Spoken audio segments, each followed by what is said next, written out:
নমস্কার, 24 ঘন্টায় আপনাদের সকলকে স্বাগত। ভোট একেবারে সামনে এবং সমস্ত প্রার্থীরা তারা প্রচারে ব্যস্ত। বেহালা পশ্চিমে প্রচারে খামতি নেই বাম প্রার্থী কৌস্তব চ্যাটার্জি। সকাল সকাল তিনি প্রচারে বেরিয়ে পড়েছেন এবং চায়ের কাপে চুমুক দিয়ে তিনি কর্মী সমর্থকদের নিয়ে প্রচার সারছেন। তার সঙ্গে রয়েছেন আমাদের প্রতিনিধি কমলাক্ষ ভট্টাচার্য। সরাসরি চলে যাব কমলাক্ষর কাছে। কমলাক্ষ, এই মুহূর্তে ঠিক কি ছবি? সামনে দিয়ে যাবেন না, সরে আসুন।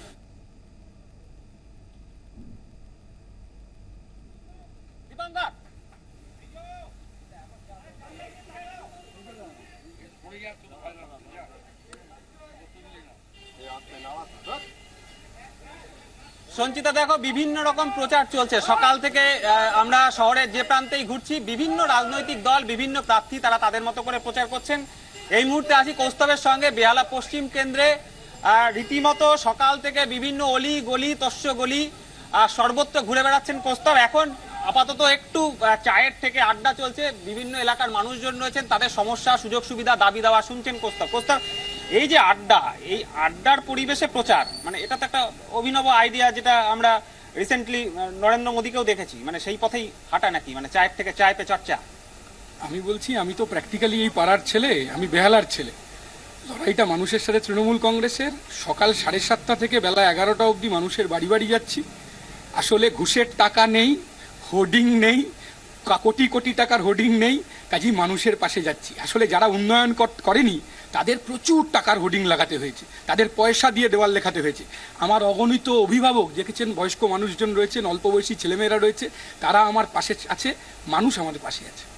কৌস্তব, একটা জিনিস জিজ্ঞেস করবো যে বিভিন্ন মানুষের কাছে এই যে প্রচুর মানুষ আমরা দেখছি, আমি একটু দেখানোর চেষ্টা করবো যে আশপাশে রীতিমতো সকালের চায়ের কাপ নিয়ে চায়ের দোকান থেকে চা অর্ডার দিয়ে সমস্ত মানুষের সঙ্গে কৌস্তব বসেছেন, তাদের সঙ্গে কথা বলছেন। মহিলারাও রয়েছেন, প্রচার চলেছে। যারা এতক্ষণ ঝান্ডা নিয়ে ঘুরছিলেন তাদের হাতে এখন অনেকের হাতেই চায়ের কাপ, আরো অর্ডার দেওয়া হয়েছে, চা আসছে, আড্ডা চলবে আরো বেশ কিছুক্ষণ। মানুষের কাছ থেকে কি ধরনের সাড়া পাওয়া যাচ্ছে, তারা কি ধরনের কথা বলছেন? এই কেন্দ্রে কৌস্তব, তোমার বিপক্ষে যিনি রয়েছেন তিনি হেভিওয়েট, রাজ্যের বিদায়ী শিক্ষামন্ত্রী পার্থ চট্টোপাধ্যায়।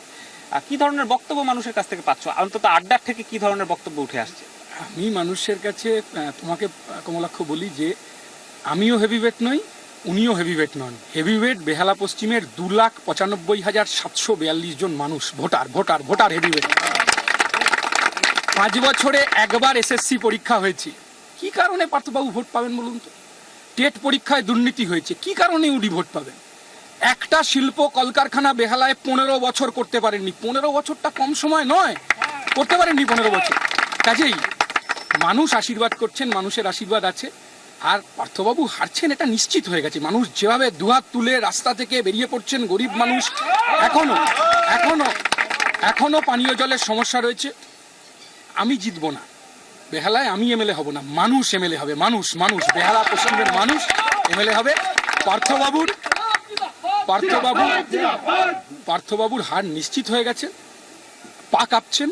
তাই তো অভিষেক বাবু, পার্থবাবু, মাননীয়ারা আজে বাজে কথা বলছেন। আমি একদম সংক্ষেপে একটু, যারা কৌস্তবের সঙ্গে প্রচারে রয়েছেন, বাম কর্মী, অন্তত এই মুহূর্তে যারা জোটের কর্মী বলা যেতে পারে, কিরকম সাড়া পাচ্ছেন প্রচারে গিয়ে? আপনারা তো দারুণভাবে প্রচার করতে পাচ্ছেন, অন্তত গত লোকসভায় যেটা নিয়ে আপনাদের অভিযোগ ছিল।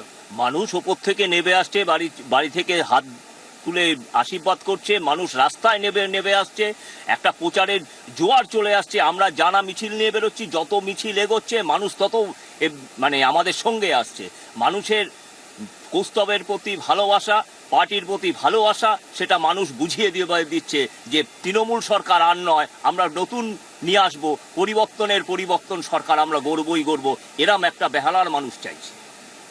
সঞ্চিতা, বেহালার এই রকে বসে অন্তত যে আড্ডার মধ্যে দিয়ে মানুষের বক্তব্য উঠে আসছে, এই যে প্রচুর মানুষ যারা জড়ো হয়েছেন চায়ের থেকে, প্রত্যেকের একটাই বক্তব্য, অন্তত যারা জোটের পক্ষে সওয়াল করছেন যে এবার অন্তত মানুষ ভোট দান করতে পারবেন, তাই সেই একটা পরিবেশ তৈরি হয়েছে।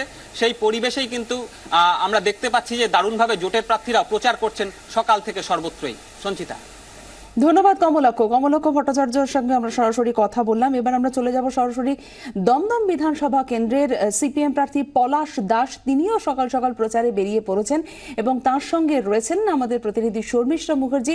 সরাসরি চলে যাব শর্মিষ্ঠার কাছে। শর্মিষ্ঠা, এই মুহূর্তে ঠিক কি ছবি?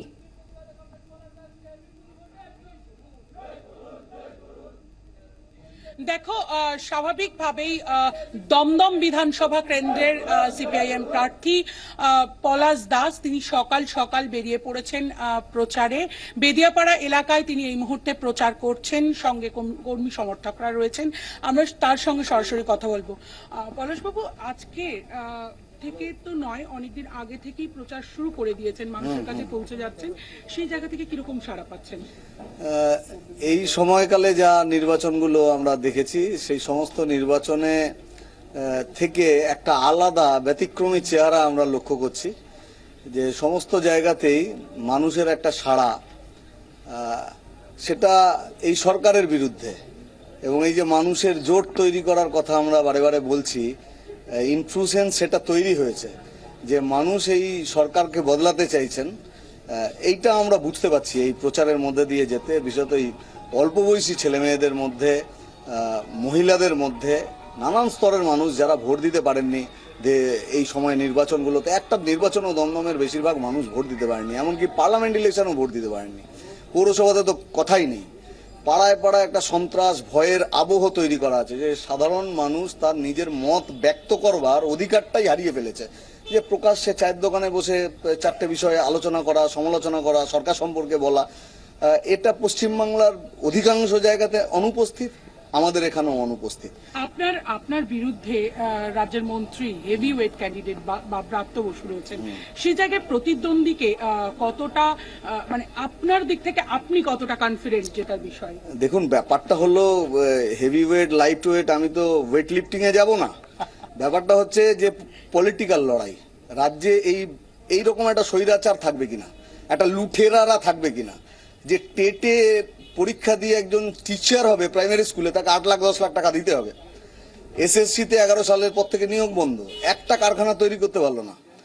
এই পরিমাণ মহিলাদের উপরে অত্যাচার নির্যাতনের রাজত্ব তৈরি হলো এই সময়কাল, সরকার একজন নির্যাতিতার পাশেও দাঁড়ালো না। আর এই পরিমাণ টাকা লুট হচ্ছে, সে সারদা থেকে নারদা, এখন মানুষ চোখের সামনে ছবি দেখছেন। আমাদের তো বাঙালি কৃষ্টি সংস্কৃতি, তার সাথে পরতে পরতে জড়িয়ে আছে হচ্ছে শ্রদ্ধা, সম্মানবোধ, ঐতিহ্য। তো এইটাই আমরা শিক্ষকদের সম্মান করি, অধ্যাপকদের সম্মান করি। এও দেখতে হবে যে অধ্যাপক সৌগতবাবু টাকা নিচ্ছেন। এই সব মিলিয়ে এদেরকে বিদায় দেওয়াটা পশ্চিমবাংলার আপামর জনসাধারণের জন্য দরকার, তৃণমূলের পরিবারের জন্যও দরকার। কংগ্রেস, বিজেপি, কোন রাজনৈতিক দলের কর্মী সমর্থক নন, সাধারণ মানুষ, তাদের প্রত্যেকের জন্য এই সরকারকে যত তাড়াতাড়ি পারা যায় বিদায় দেওয়া উচিত। একদমই এই দুর্নীতিকে হাতিয়ার করেই তার প্রচার করছেন এবং মানুষের কাছে পৌঁছে যাচ্ছেন দমদম বিধানসভা কেন্দ্রের প্রার্থী পলাশ দাস। সকাল সকাল তার সঙ্গে আমরা রয়েছি এবং সারা দিন তিনি কিভাবে প্রচার করেন আমরা এদিকে নজর রাখবো।